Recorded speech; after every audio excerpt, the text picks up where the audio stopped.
कोई व्यक्ति शिव जी को कुछ भी समर्पित करता है तो शिव जी उसे बड़े प्रेम से स्वीकार कर लेते हैं। शिव जी इतने भोले भाले हैं। एक व्यक्ति था जो फूल का व्यापारी था। फूल खरीदता, माला बना करके बाजार में जगह जगह बेचता, घर घर में पहुंचाता। तो जाते आते उसने एक दिन कहीं सत्संग में सुन लिया कि शिव जी को कुछ भी समर्पित कर दीजिए, वो हर जगह हैं और वो कहीं से भी स्वीकार कर लेते हैं।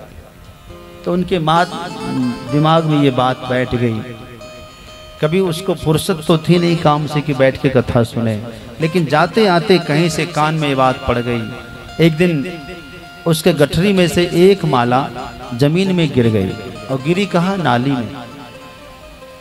नाली में गिरी तो उसने देखा कि अब ये माला कहीं बेचने लायक तो है नहीं, और अभी हमने सुना है कि शिव जी को कुछ भी अर्पित कर दो स्वीकार कर लेते हैं।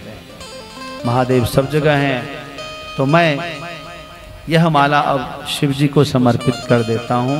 और उन्होंने यह कह दिया कि इदम शिवार्पणम अस्तु, यह जो माला है शिव जी को समर्पित है, प्रभु स्वीकार कर लीजिए। वह माली जब मरा, कहते हैं जब वो माली मरा तो वह बात चली, चित्रकेतु ने निकाला उनका हिसाब कि भाई इन्होंने जीवन में कोई पुण्य किया है कि नहीं किया। जीवन में और तो कोई पुण्य नहीं था उसका, गरीब होने के नाते पुण्य करने की वह सोच भी नहीं सकता था, परंतु बस एक माला उसने शिव जी को समर्पित किया था और शिव जी ने उसे स्वीकार कर लिया था। अब उस एक माला समर्पण करने का जो पुण्य है वह उसे दिया जाए। विचार किया कि शिव जी को एक माला चढ़ाने का क्या पुण्य है भाई। तो पता लगा कि एक दिन उसे स्वर्ग का सुख मिलेगा।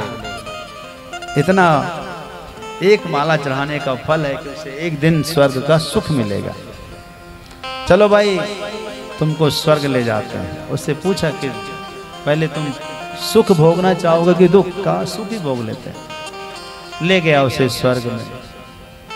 स्वर्ग में उसको मुकुट पहनाया, तिलक किया, अभिषेक किया, सुंदर वस्त्र आभूषण से सजा दिया।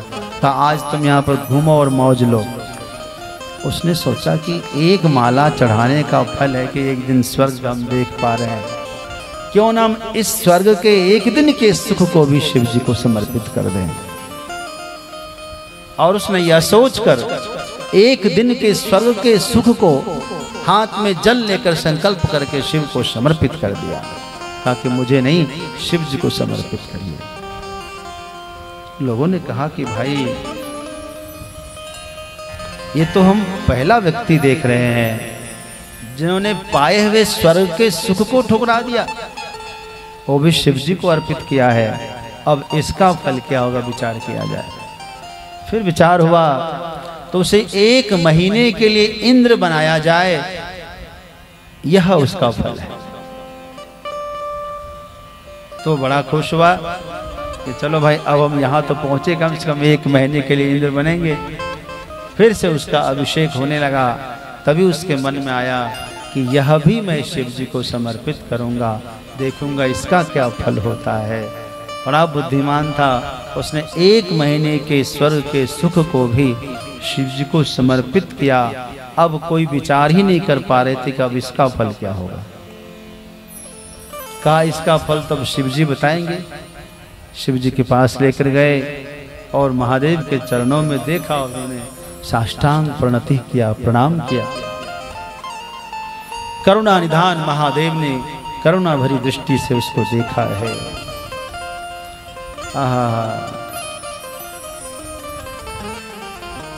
कर्पूर गौरम करुणावतारम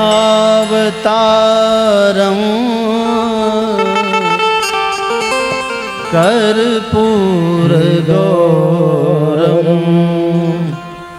करुणावतारम संसार सारम भुजगेन्द्रहारम सदा वसन्तं हृदयारविन्दे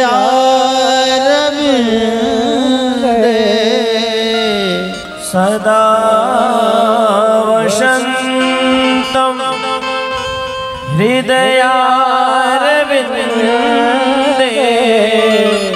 भवं भवानी सहितं नमामि। ओ भवं भवानी सहितं नमामि। भवं भवानी सहितं नमामि। कर्पूर गौर वर्ण और आहा करुणा के अवतार भगवान ने करुणा भरी दृष्टि से उसको देखा, वह रोने लगा। देवताओं ने सबने कहा कि महादेव ये बड़ा अद्भुत भक्त है आपका। प्रारंभ में इसने एक माला आपको चढ़ाई, फिर इसने एक दिन के स्वर्ग का सुख समर्पित किया, फिर इसने 1 महीने का स्वर्ग सुख समर्पित कर दिया है। अब समझ में नहीं आता कि इसको अब कौन सा फल मिले, इसीलिए आपके पास लाया। अब आप ही फैसला किया कर दीजिए। शिव जी ने कहा आप सब ने अच्छा किया, इसे हमारे पास ले आए, अब इसे यहीं रहने दिया जाए, यही इसका फल है। बोलिए शंकर भगवान की जय हो।